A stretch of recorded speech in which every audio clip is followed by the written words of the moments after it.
Саламатсыздар ма, құрметті оқушылар. Бүгін біз алгебра 8 сынып 1-де 150-ші есепті шығарамыз. Бұл жерде y-тен минус түбірасты x-тен функцияның графигін салу керек. Енді бірінші біз x-тің орнына өзіміз мәндер берейік. Мысалы 0, 1, 4, иә. Олай болатын болса, y-ті табатын болсақ, x-тің орнына 0-ді қоятын болсақ, 0 болады да 0 болады. X-тің орнына 1-ді қоятын болсақ, түбірасты 1-ден 1 шығады, алдынан минус пен минус 1 болады. 4-ті қойсақ, түбірасты 4-тен 2 шығады, алдында минус пен минус 2 болады. Сонда оны координаталық жазықтыққа салатын болсақ, так.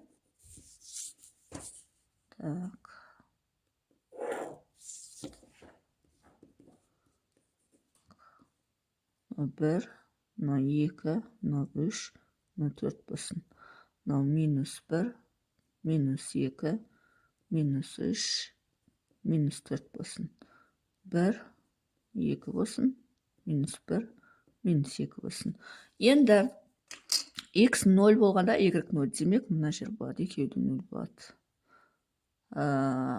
X 1 болғанда y минус 1, x 1 болғанда y минус 1 ол мына жер болады екен.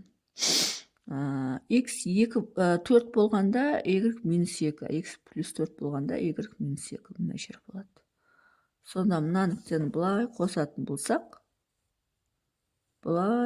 болсақ, онда ол бізде y-тен минус түбірасты x деген функцияның графигі шығады екен.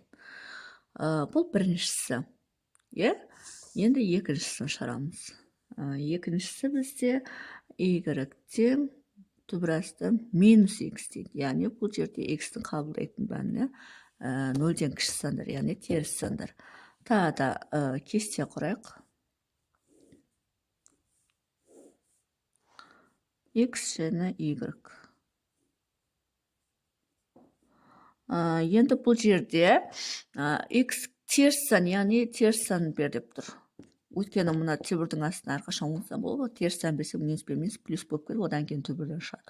Олай болатын болса минус 4, минус 1, сосын 0-ді берейік, е?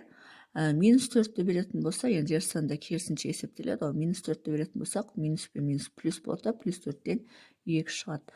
Минус 1-ді қойсақ, минус пен минус плюс 1 болады, плюс 1-ден 1 шығады. 0-ді қойсақ, 0 болады. Демек, енді осыны координаталық жазықтыққа саламыз. X-іміз минус 4 болғанда, Y-іміз 2 дейді. Мына жер екен. X-іміз минус 1 болғанда, Y-іміз 1 дейді. Яғни минус 1 болғанда, мына жер 1 болады. 0 болғанда 0. Демек, мұна координаталық жазықтықты не істейміз? Осылай қосамыз. Осы басыныкте осы болады. Сонда мұнау бізде Y-тен түбірасты минус x деген функцияның графигі. Бұл екінші функцияның графигі. Енді үшіншісін саламыз. Үшіншісі бізде y-тен түбірасты модуль x дейді.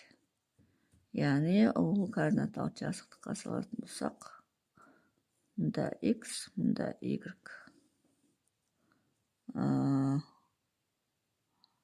Да y минус 4, минус 1, 0, 1, 4.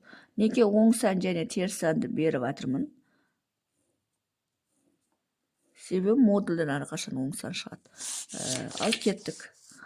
Минус 4 болғанда, плюс 4 болады, мына жер 2 болады. Минус 1 болғанда, плюс 1 болады, мына жер 1 болады. 0 болғанда 0 болады. 1 болғанда 1 болады. 4 болғанда 2 болады. Демек, енді бұны қызыл ручкамен салайық. Тура осы координаталық жазық. Минус 4 болғанда 2. Мына жер болады. Минус 1 болғанда 0. Минус 1 болғанда 1. Мына жер болады. 0 болғанда 0. Мынадай болады.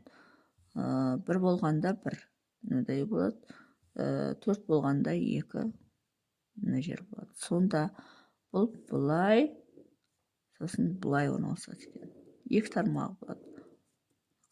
Құстың қанаты сияқты, мында 2 тармағы болады. Осылай орналасады. Y-тен түбірасты x функция. Соны қызылмен берілгені Y-тен түбір асты модуль x деген функцияның графигі. Мынау да y-тен түбір асты модуль x деген функцияның екінші тармағы. Оң жақтағы тармағы, мына сол жақтағы тармағы. Ал астындағысының өзі мынау бізде минус түбір асты x. Түбір астындағы минус x. Ал минус алдында болады, мысалы, былай төмен жақта болады.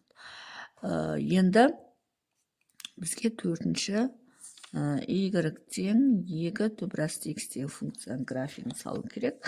Енді оны тағы да координаталық жазықтыққа былай саламыз. Так. X және y деп қояқ. 4, 0, 1, 4 дейік. 0-ді 0-ге берсек 0 болады. 1-ді берсек 2 болады. 2-ні 1-ге өтесін. 4-ді берсек, дадан түбірден 2 шығады, 2-ні 2-ге өтсек 4 болады. Сонда бұны жасылмен белгілейік. 0 болғанда 0, 1 болғанда 2, 1 болғанда 2, 4 болғанда 4, 3, 4, 4 десек, 4 болғанда 4. Сонда мұна төбеден бұлай кеткен функция бұлай кетеді екен. Y-тен 2 түбір асты x деген функция екен. Міне осылай орналасады. Сонда мынау бізде y-тен 2 түбір асты x деген функция. 2 түбір асты x деген функция. Ал мынау бізде модуль x деген функция. Мынау бізде y-тен түбір асты минус x деген функция. Ал мынау бізде минус түбір асты x деген функция. Сонымен есептің шығар жолы осындай. Егер есептің шығар жолы түсінікті болса, лайк басып, комментарий жазып, каналыма тіркеліп кетсеңіздер болады.